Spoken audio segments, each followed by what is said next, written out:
The hero set out on a quest to venture into the Dark Lands, to beat the Dark Overlord, threatening the kingdom, the world, or whomever else. It's the most basic of fantasy stories you've ever known, and still it's a staple of the entire genre, no matter if in books, video games or TTRPG campaigns. And in this video I'm going to show you how to make the Evil Overlord trope into something more interesting.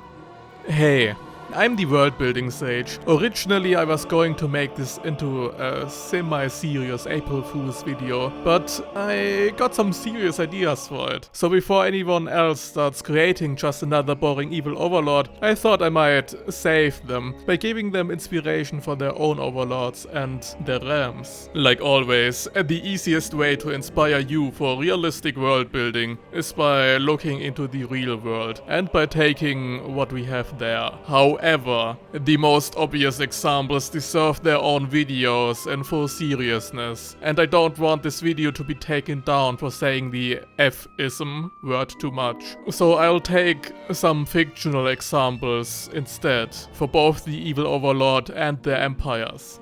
Evil overlords are known for their lust for power, their dark fortresses, and evil schemes. They are a force wanting to conquer and to rule, to enslave and to exploit. They generally aren't the best or most interesting villains, and seem a bit comically evil at times. Many people try to make an evil overlord more interesting by giving them redeeming motivations on why they conquer, on why they are evil.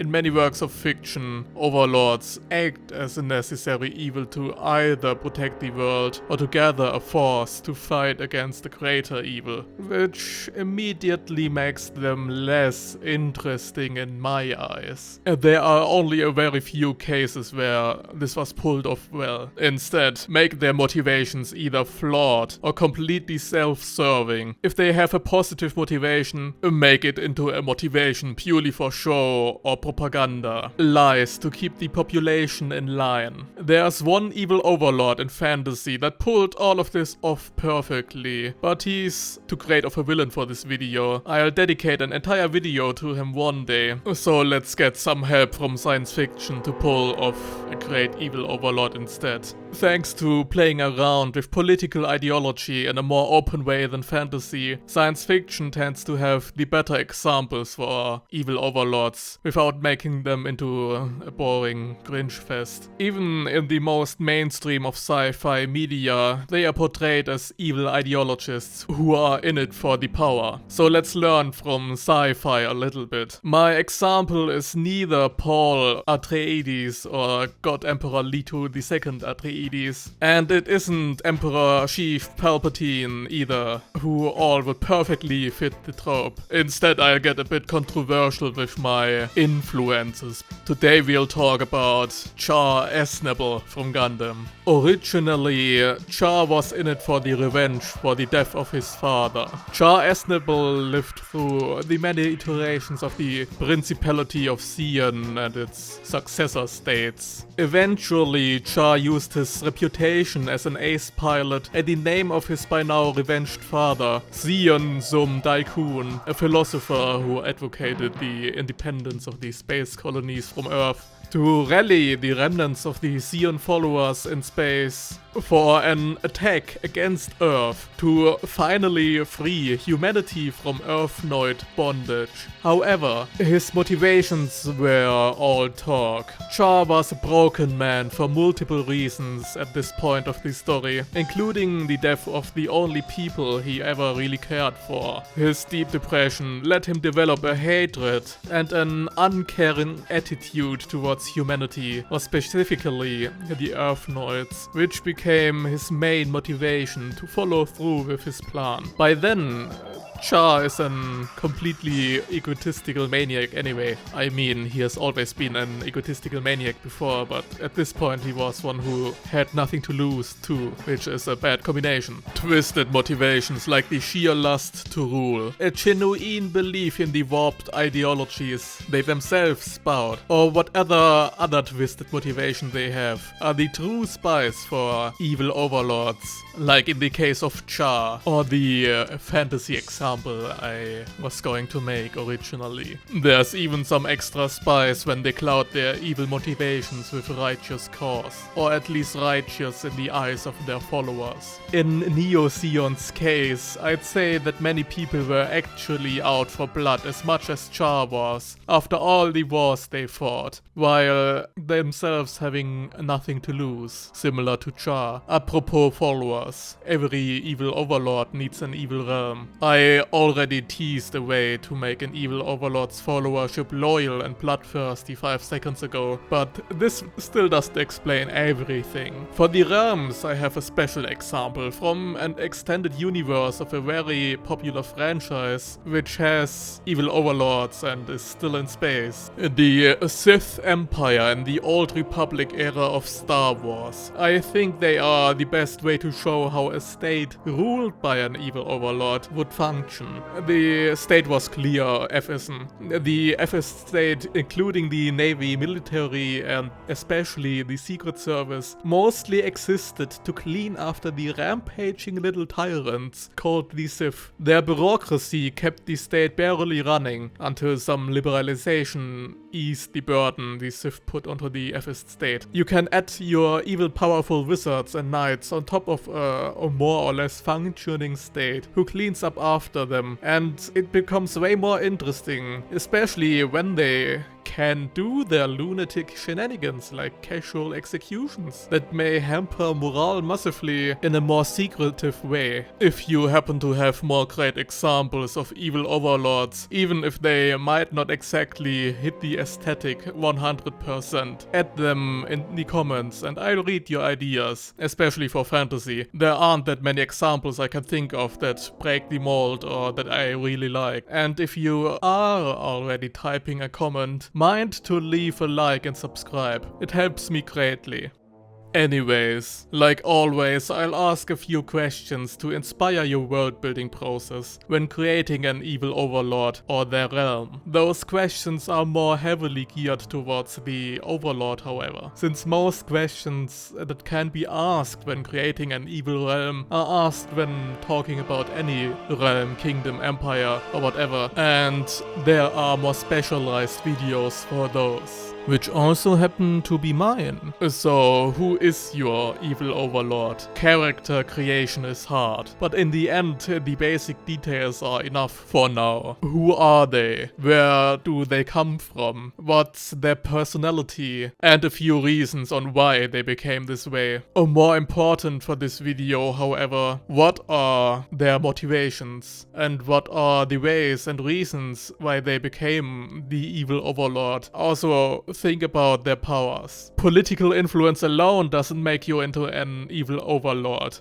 So, what are your evil overlord's open motivations? Is it his sheer lust for power or the promise of power, or is there more to it? Does your evil overlord genuinely believe in their ideology, or is it only a way to gaslight their underlings while pursuing their own goals? What are the ways the evil overlord pursues their goal? What are the actions that put the evil in front of the overlord? The atrocities they have brought are hopefully more than just an attack on the prophesized hero's home village. Depending on your societies, it might be enough if the evil overlord commits their atrocities on their own turf even. Lastly, who follows the evil overlord and what is the society like the evil overlord lords over? For the purposes of this video, we'll just scratch on this topic, as this question alone has potential for many videos. It's good enough to think about key themes at first. So what are the people like and what is the society like? What is the hierarchy like? How are the people kept in check? What is the economy like broadly, and how does it fuel the drums of war the overlord is likely to beat? And are the followers genuinely believing in the overlord's open motivations, or are they following them for other, more self-serving reasons? More than 500 years ago, there was a civil war in the Magocracy of Basilea, which ended in a large cull of the Magocrator's legendary eunuch wizards. After many executions and banishments, one of the eunuchs called Orion fled with many of his colleagues and their families, including the slaves and their retinues, towards the icy lands beyond the north winds. After months of sailing, winter struck and many died, so Orion decided to settle on the shores of Akash, a fjord coast in the north that they found out was rich in magic and resources. Orion turned into the glorious Lord Protector and built a magical society up from scratch, being one of the most powerful wizards who has ever lived. He enthralled the slaves and made the unworthy stronger, and made them serve even in death, so the least they can do is work in the name of society. Again and again, he commences the glorious raids on the shores of many kingdoms to replenish the slave population and to enact his revenge on the magocracy. And soon, Orion will engulf the magocracy in war when it's time to regain their former position in the world. Because of that, Orion is a feared figure around the entire world. He's known in many parts of the world and is used as a boogeyman by many people. The atrocities Orion commits in his own realm are legendary. And while the raids and the wars fought against other kingdoms are complete successes in the annals of Akashi history, those victories are actually just a propaganda myth. Orion existed, but he died long ago. He has never been king either. The kingdom of Akash is ruled by a council of wizards, who are each the heads of the 7 noble houses who fled the aftermath of the civil war towards the mining colonies in the north that were set on the area that is today's Akash. The society is completely stratified and set out for war.